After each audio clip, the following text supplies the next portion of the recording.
peeps and creeps, welcome to Fright Club. Gav here with another episode of Monday Night Frights. And tonight I'm being joined by a very special guest, local filmmaker and self-proclaimed horror fanatic, Mr. Joseph Lennon. Joe, what's the crack? Hey, hey everyone. Nothing much. Just staying safe, you know. How's you? I'm doing well, man. Watching a lot of movies, and I know you're watching a lot of horror movies recently. Oh yeah. Oh god, yeah. Good stuff. Well, Yeah. that's good to hear. So we're here tonight to talk about the Halloween franchise, and sort of more specifically, the 2018 version of Halloween, which was directed by David Gordon Green, and had the return of Jamie Lee Curtis as Laurie Strode. So obviously, we were supposed to be getting a new film in October, Yeah. Halloween Yeah. Kills, which was the sequel to Halloween 2018. Yeah. Unfortunately, that's not going to happen now. No. Last month they announced that it's been put back to October 2021. So Yeah. it's a bit of a shame, but it's probably for the best. I think it was on the 8th of July they announced it, and obviously they think that Halloween deserves to be released on Halloween at the cinema in better circumstances than what there is, and it's a real shame, but you know it was really necessary. And I assume you're nodding your head there. I assume you agree with that, or what's your thoughts on the whole? Yeah, I mean, you know, when it was announced, I kind of had a sneaking suspicion it was coming, because as I say, the marketing was very quiet, you know, and online, you know, guys were like, you know, like we should have had a trailer, you know, because I think the 2018 film, the trailer came out in June, you know, so when it hit July, here's me, this isn't looking good. And then there was like people going, well, would you prefer it in the cinema or on video on demand? And I think because I really want the film badly, you know, I was like, video on demand. Yeah. But no, it is a franchise, a series that does deserve to be seen on the big screen. It does work. Yeah, no, I would agree with you there. And obviously there has been some films that has now missed the cinema and was released on video on demand. The Hunt, which is another Blumhouse, was released earlier in the year on video demand. I think it was, what was it, 15 quid, $20? I think it was, I think it was $20, yeah. I can't imagine Halloween would have been released or at that price. I would have thought it would have been slightly more expensive, more towards what we heard Mulan was going to be for $29.99, which I think a lot of people would have been okay paying for. But as you say, it deserves to be in the big screen. So we can only wait another year. We've been waiting long enough for all these movies, so we can wait another year. Yeah. So we're going to be talking about Halloween 2018. I know you're a big fan. You said you've seen it many, many times when we were speaking just before this. Yes. What was your initial thoughts whenever they sort of announced that they were going to do another Halloween? I was excited because there hadn't been a Halloween movie since Rob Zombie's Halloween 2. And it was interesting because, you know, that was almost like that was 9 years of nothing, you know. Yeah. And then when I heard, you know, rumblings that they were going to do another film and then when they said that Jamie Lee Curtis was coming back to play Laurie, I was super excited because I am not the biggest fan, as I'm sure not a lot of people are, of Resurrection. No. And it's really downgrading to me the way they dealt with Laurie in that movie. Let's say pushed her aside and kind of just said, "Right, you're over." Yeah, you know what I mean. And what was really angry to me was the fact that, you know, like you just came from H2O where she was a badass, you know, and then the opening of Halloween Resurrection. I mean, it was like, how do you go from that to that, you know? So just no. But so I was really happy that, you know, she was coming back and it was like, we're going to give her a new timeline, you know, and but then even then when they announced it, you know, you didn't know that Laurie was going to be this badass, which it turned out to be. You know, you thought maybe she was just going to be, you know, another victim, so to speak. But no, I was thrilled, absolutely thrilled. Yeah, it was weird.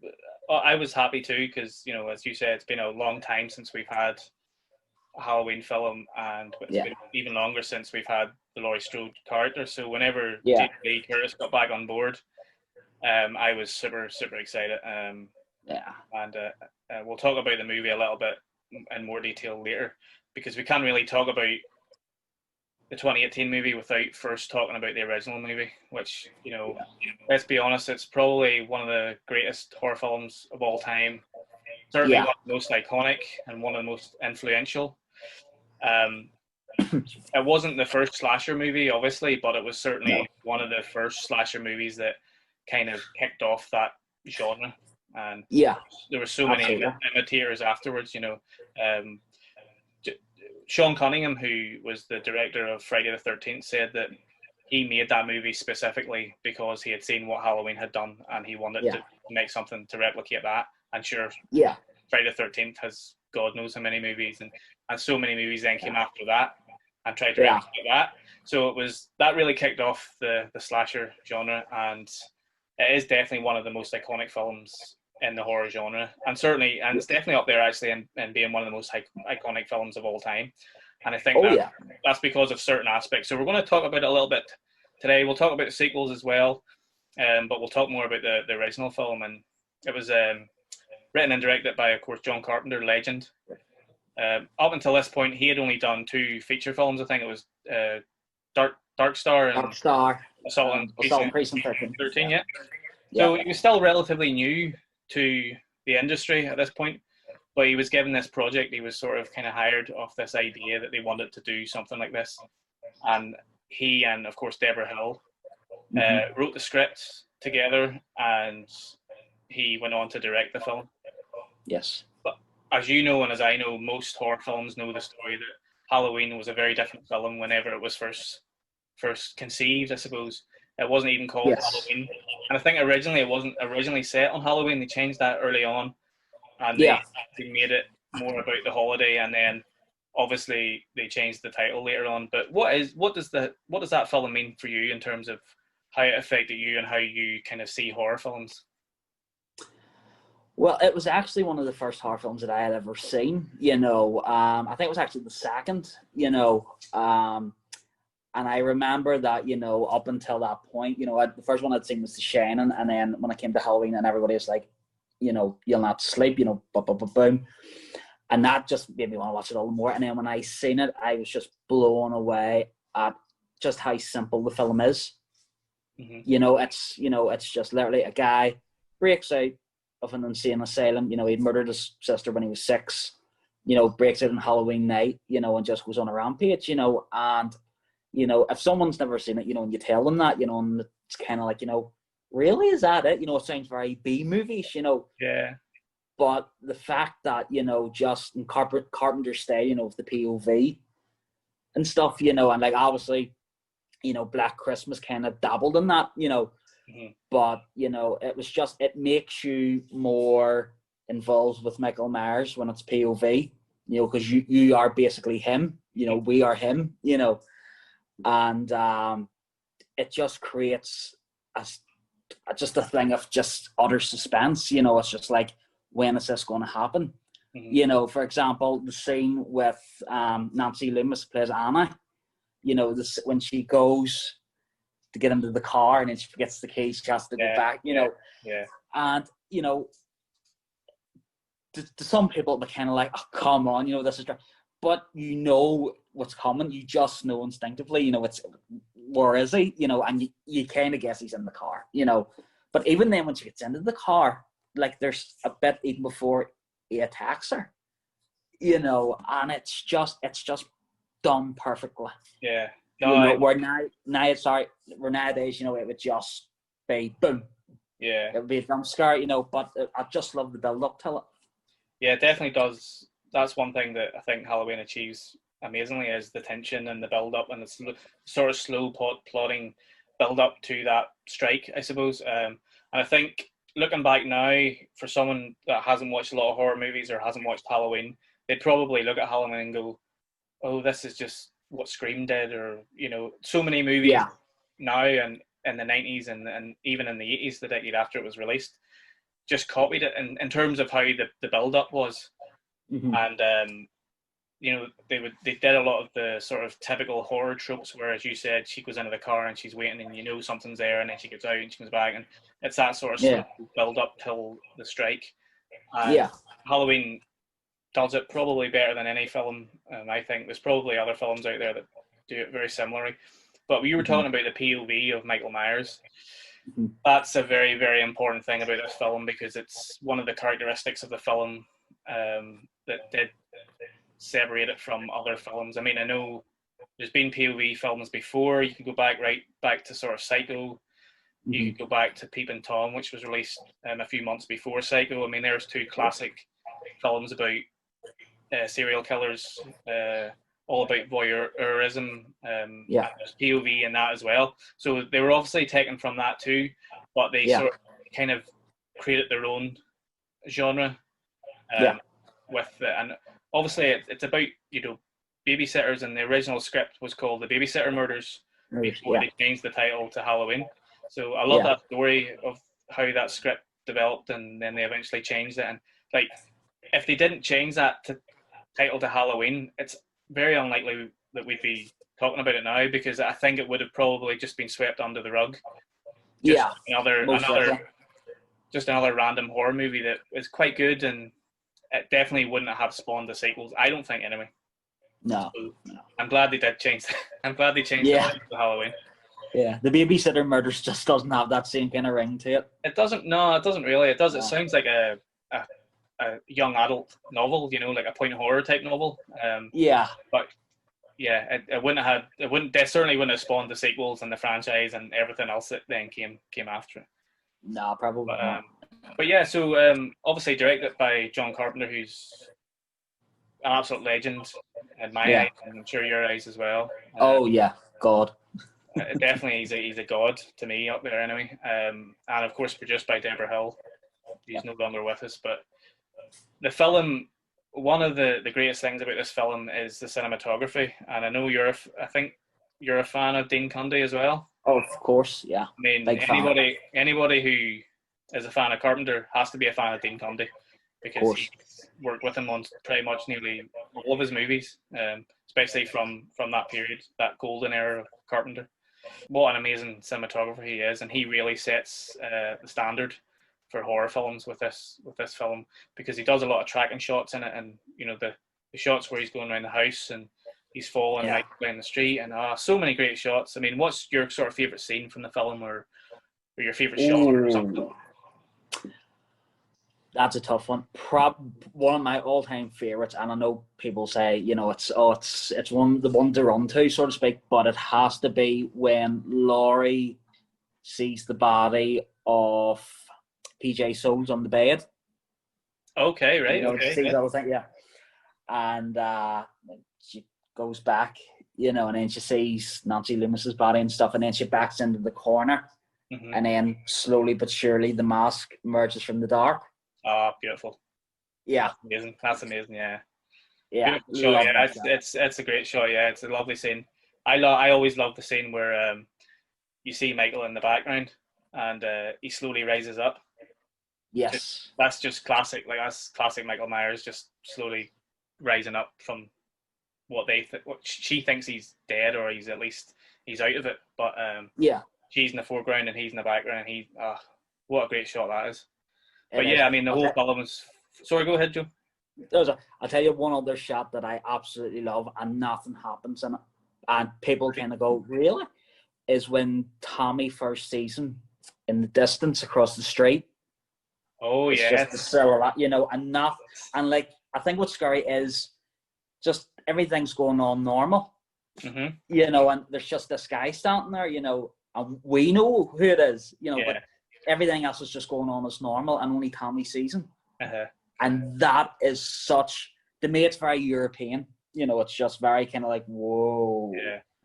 Sequels, some of them are good, some of them are bad. Let's be honest, most franchises have good points and bad points. Franchises generally have the same kind of up and down. They start off well, first couple of movies are decent, then they have a real dodgy lull, and then they kind of finish strong. And then sometimes by finishing strong, they then spawn a reboot or remix, and that's what happened with Halloween. The original sequel, Halloween 2, is good. I like it. I think it's a good sequel. Like it starts off pretty much straight after, and is mostly set in the hospital and is about Laurie Strode, still being attacked by Michael, who then goes to the hospital and she's recovering. And I think it's a good sequel. What's your thoughts on the original sequel? I absolutely love it. I do, right. And a lot of people. I'll tell you why, because it's something. This is something that people just kind of don't really think about. There's the fact that, as you say, Laurie is in the hospital. Mm-hmm. She's even less. She's more vulnerable than she was in the first film. Mm-hmm. You know what I mean? So she's, you can kind of see her getting stronger. Uh-huh. But now, as you say, she's out of it. So you're kind of like, when he's still after her, and it's like, God, like, she's wounded, she's battered, And again, I think that it works well because it's hard to make a location where there's a lot of people scary. Mm-hmm. And the fact that it's in a hospital, and again, back to Dean Conde, like, I recently watched Halloween 2. I was showing it to a friend of mine. Mm-hmm. And there's a shot with Michael going down a hallway, and it's pitch black, and you just see like the outline of him walking. Yeah. My hair stood on end. I hear me, that is amazing. And people kind of go, oh, the lights go out, but it works. It so works in this case, and like I know a lot of people don't like the twist. It was a hook that they clearly were going for the franchise here, and they were trying to build the story, and they wanted a twist that would bring people back in, and it wasn't just the standard she kills him, he kills her type thing. But it's caused a lot of controversy over the years because of certain sequels, and they've tried to change it, and again 2018 has changed it because it's more of a direct sequel to the original, and it's a weird one. But I didn't mind it. It did feel a little bit like, for me, I always knew they were brother and sister. It's kind of like the Luke Darth Vader thing, because I knew about that before I watched Empire, because everyone, unless you were there at the time, you probably heard about the fact that Vader is Luke's father. Sorry for any spoilers. And it was kind of the same as this. It wasn't really a big thing, but I'm sure if people were watching it, it became a bit of a big twist at the time. But yeah, I didn't mind it. No, I didn't mind it at all. As I say, I watched it recently with my friend. And my friend, he knew it was coming. He's like, when's that scene? When's that scene? With Donald Pleasence and nothing. And I says, this is it, and I like the fact that when it's said, it's just straight to the point, it's like, that's his, and I think in the scene, Donald Pleasence's face is just like, and it's just, it honestly, it doesn't bother me as much as it does with other people. I can see why it does, but to me, I actually thought it was kind of, okay, could it gives Michael more of a motive, Yeah, it sort of explains a little bit why he's maybe why he's maybe going directly for her. Yeah. But whether that's more scary, or whether it's more scary when he doesn't have an explanation, people can throw it up. They can say it for either or. So at the end of the day, it happened, and it happened for a long time. All the sequels talked about it, and they even went out a bit further than that when they brought in the daughter of, or his niece, his niece. His niece, later on. So it's a weird one, but I like the sequel, and even better than the sequel, I love Season of the Witch, which is a completely bizarre Halloween film, because it doesn't feature Michael Myers, and it's got no connection to Michael Myers whatsoever. And in fact, Halloween is a film in this film, because they show it on the screen. So it's Season of the Witch is set in our world, not the Michael Myers world. What's your thoughts on that? I love Halloween 3. It was one that when I first seen it, and I read up on it, and it was kind of like, because originally Halloween 2, that was it. There was no more Michael Myers.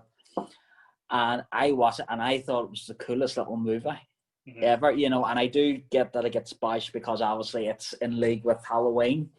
But I actually met Tom Atkins at a con. And lovely guy. And I ended up telling him, and I said to him, I mean, Tom, listen, I'm going to be so honest with you. He goes, sure.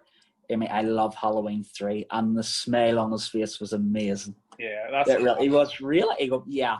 He says, "I'm going to tell you something." I said, "Sure." He says, "There's me and you and a small group of people that only like it." He says, "Not many people go for it." Funny you should say that, because it seems to be getting more love now than it has ever gotten. And Yeah.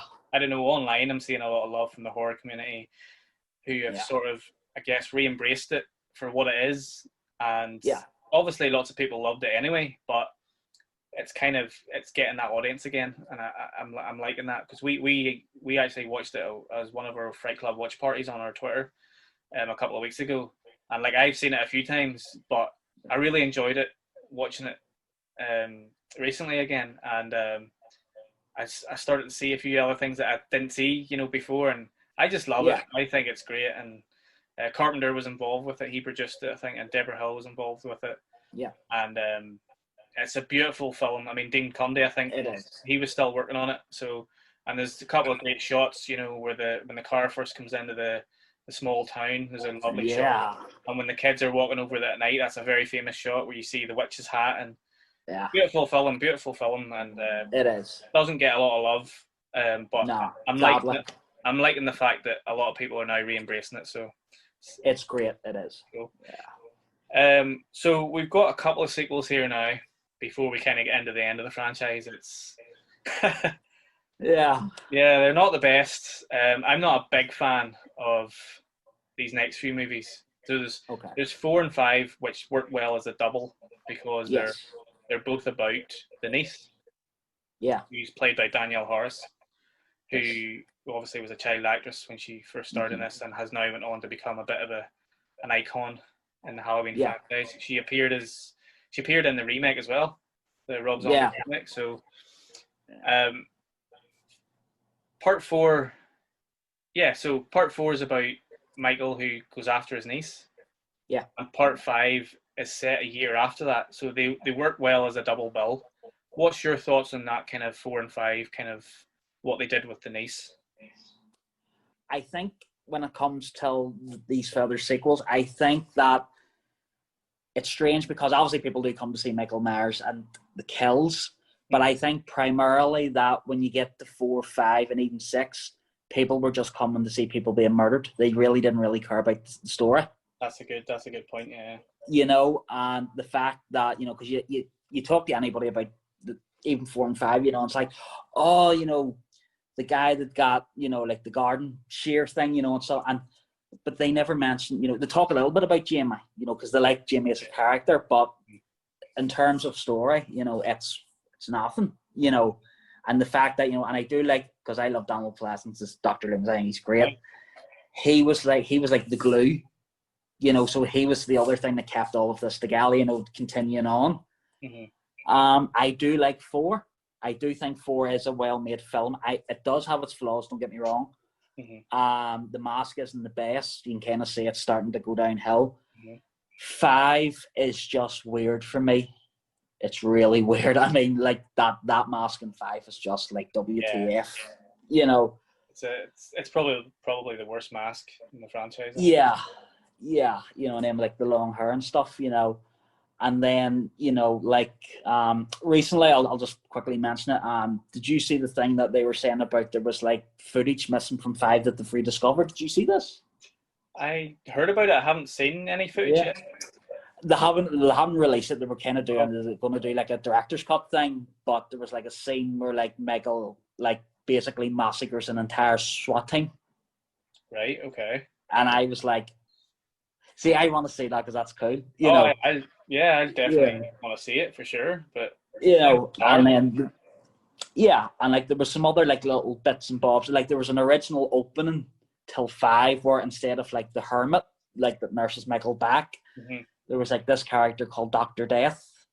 It was like it was like very like voodoo sort of. I think that's where kind of the Thorn thing was going to come in. And like he would do like these rituals on Michael, and then come next Halloween up he gets, and stuff. But I was seeing an interview with Don Shanks that played Michael in that film, and he said that he originally when he got up, he killed him in such a really cool way that he like lifted him up, broke his back on like this stone, and then like took the stone and like put it through his chest. Right. He says it was spectacular, and he says That's then great. the thorn symbol appeared on his thing. So it says Mustafa seen it, hated it. Okay, right. It was like, no, you're being too weird now, you know. Yeah. So they reshot that with just the hermit guy. So yeah, Michael Myers sort of a bit like Jason Voorhees. As the films progressed in the franchise, he became more supernatural. You know, he became more less of just a sort of cyborg, like who could take pain. He actually became sort of like, this guy's clearly not human. He's got some sort of ghostly supernatural powers, which I suppose it's horror. It's good. You know, you need different things to expand the franchise. But yeah, looking back now, you can sort of see why people maybe didn't enjoy those later movies. I think there's a great scene. I actually do like the bit where Jamie's character is the one that's revealed at the end.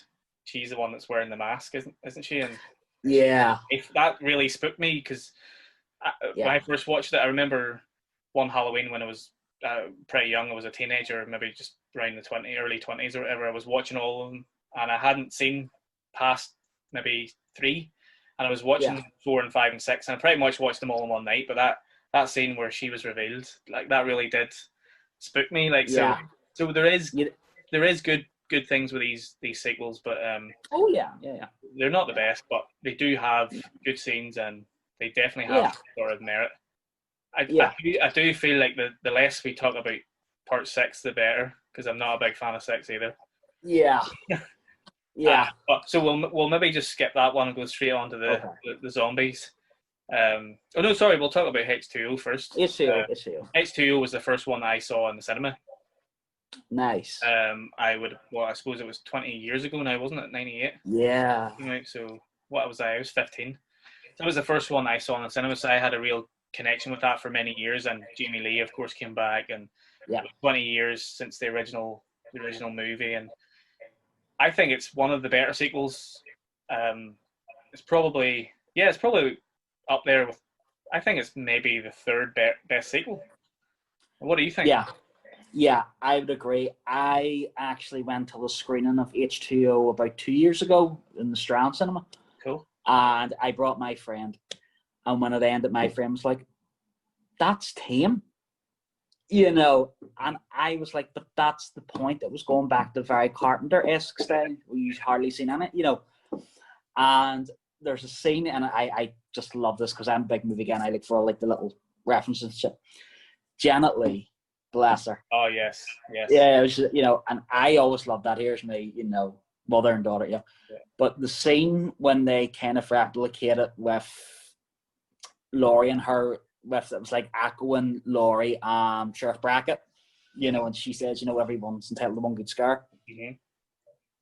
When Janet Leigh turns and is walking towards the car, I know exactly what you're going to say. Yeah, he knows exactly. Yeah, it's the same car that she was buried in Psycho, and they actually play a cue of the music. Yep.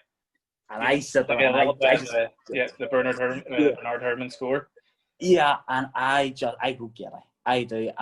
And the first time when I told people, they said, I don't believe you. You're mad. And it's true, you know. Yeah. Then I did show it and was like, that's amazing. Then everybody's starting to look for everything in it.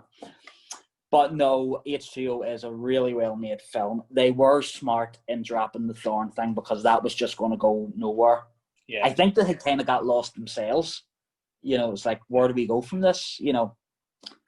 So it was smart to kind of, you know, drop it and carry on with Jamie.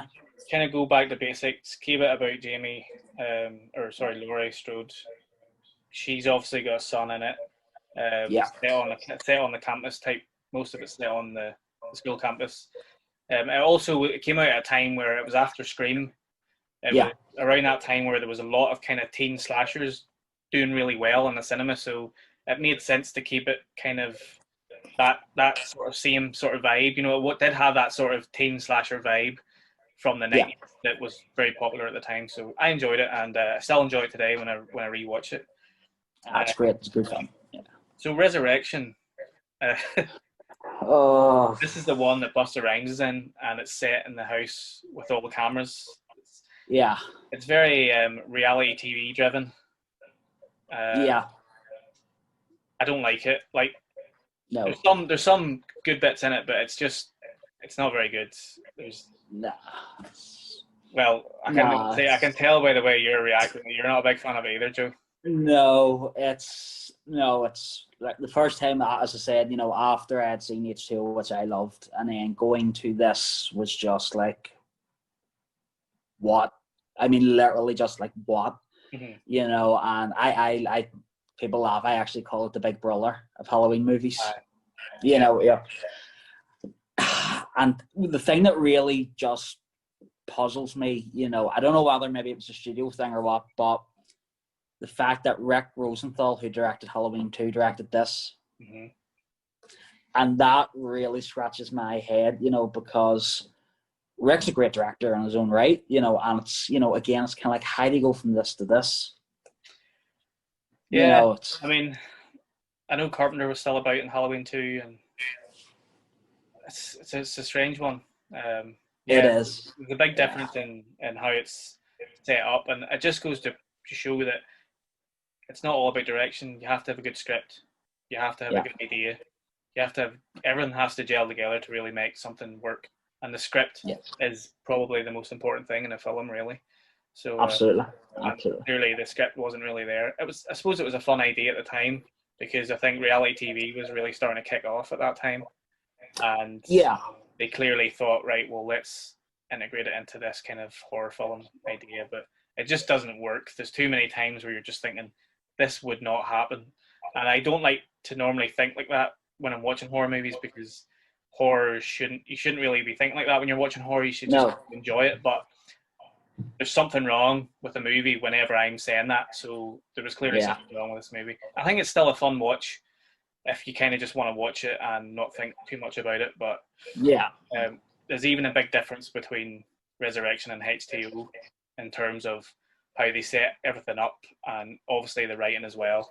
So that was the last Halloween movie for quite some time until we got the remakes.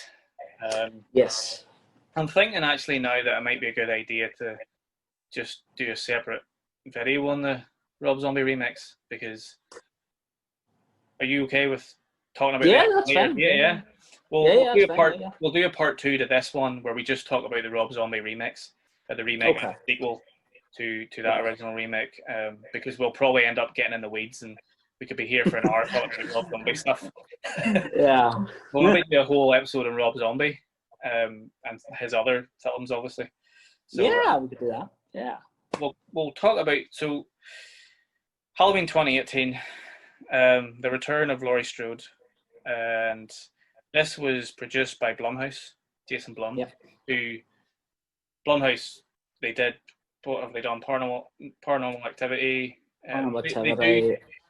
They started as a very low budget. They take low budget horror films, they make lots of money, and then they invest them into low budget horror films. They make lots of money, and they've been doing great business for quite a few years now.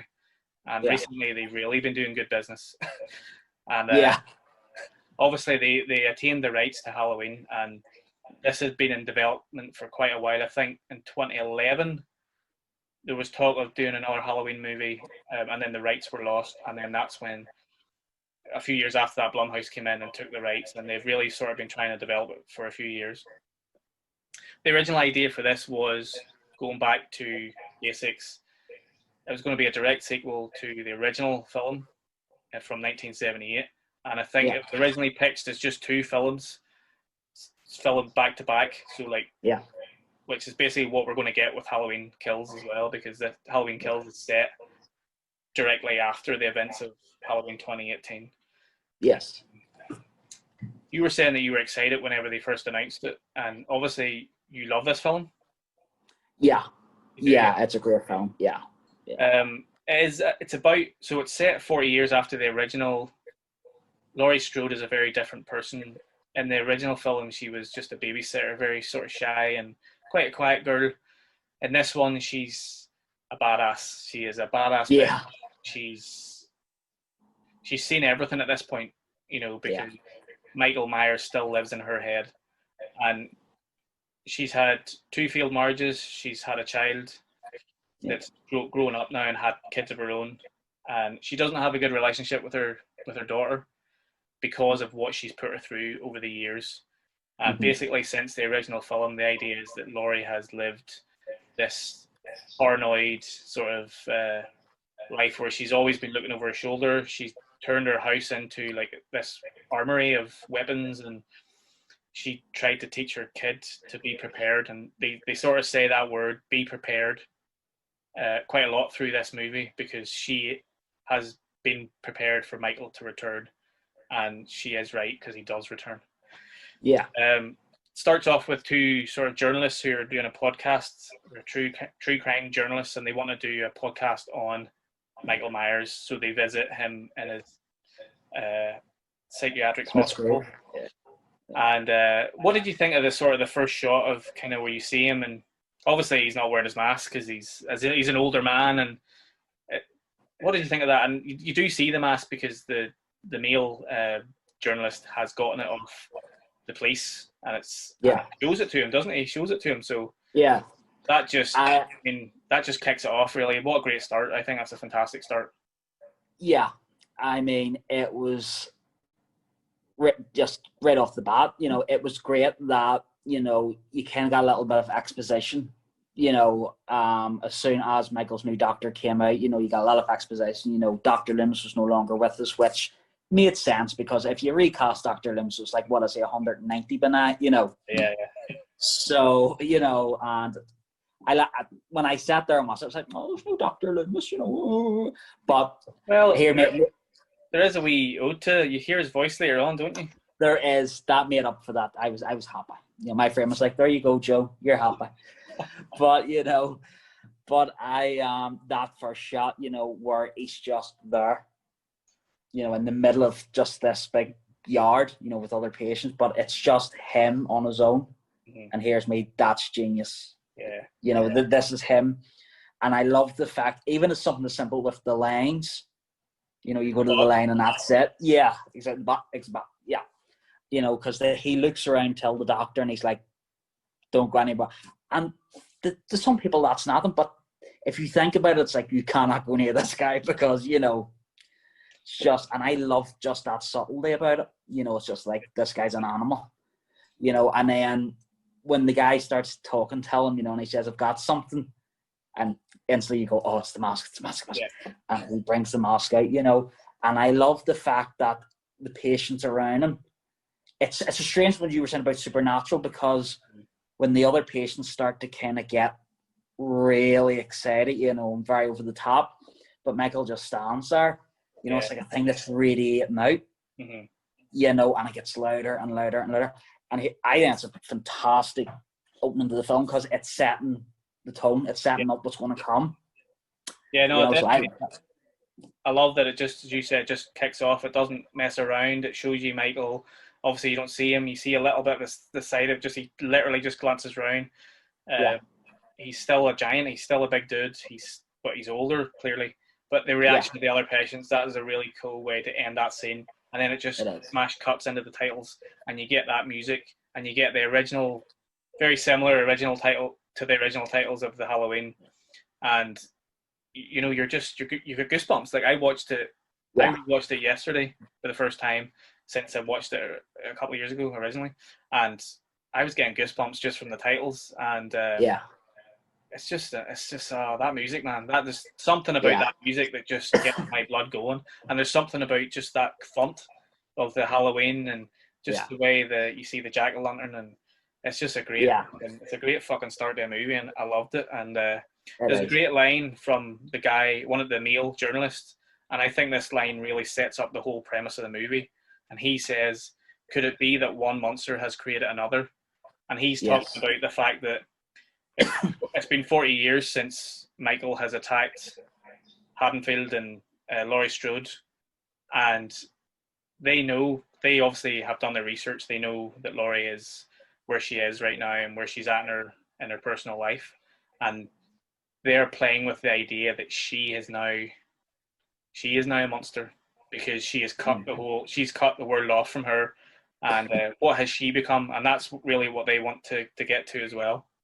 Yeah.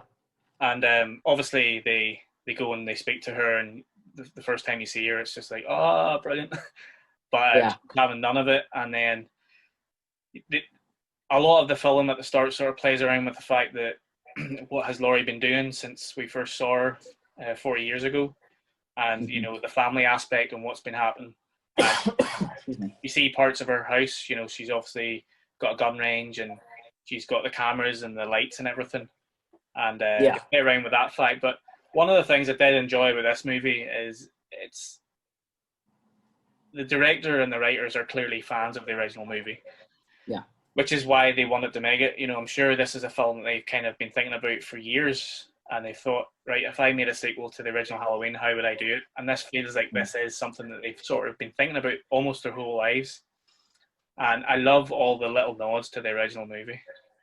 Yeah. Even stuff that existed afterwards that didn't exist in the original movie. Like there's a moment where one of the kids says, "Wasn't Michael Myers her brother?" Yeah.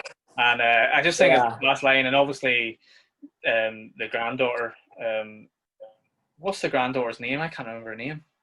Alison, that's it. Yes, Alison. She's great in this, and she just she's really good. She plays it off and is like, "No, that was just a myth that they made up."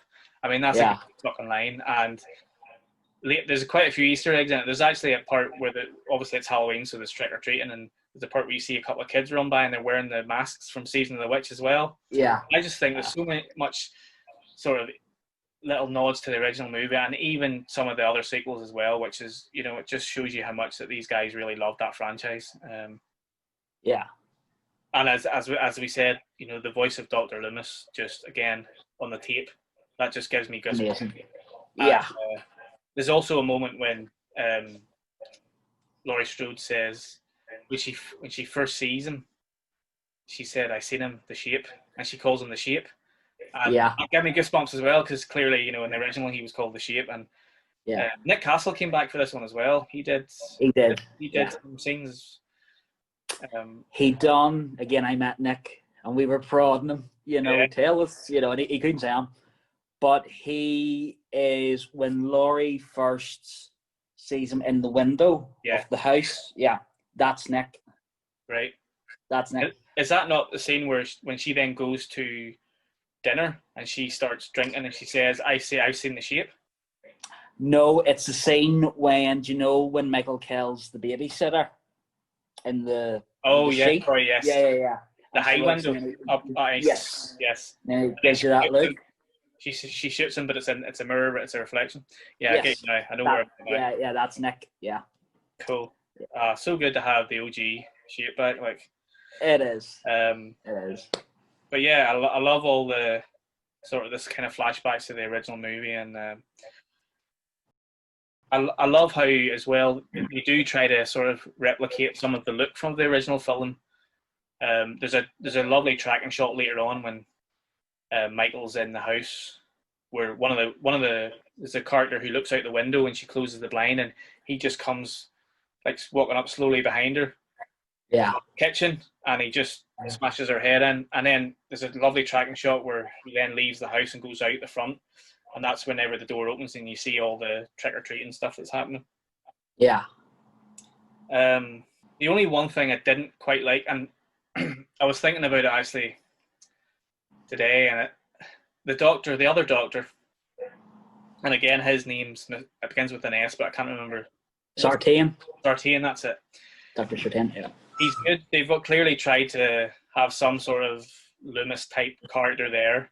Sartain has been working with Michael his whole life, and well, since he's been in the penitentiary, and he's become obsessed by finding out the meaning behind why Michael has done what he has done. And there's a moment later on where he's in the back of the truck, the police truck, and they stop, and the cop runs him over. Hawkins runs him over. Yeah. And then he gets out and he pretends that Michael's dead, and then he stabs the cop. Yeah. And I remember watching that and thinking, the first time I saw it, I kind of saw it coming a little bit, but I didn't like it. And I just thought, what? This wouldn't happen. Why would this doctor? But there's a great scene straight after where he touches Michael's mask, and he says, "So this is what it feels like." And it gave me goosebumps. That gave me goosebumps, man. And then the only thing I don't like that he put the mask on.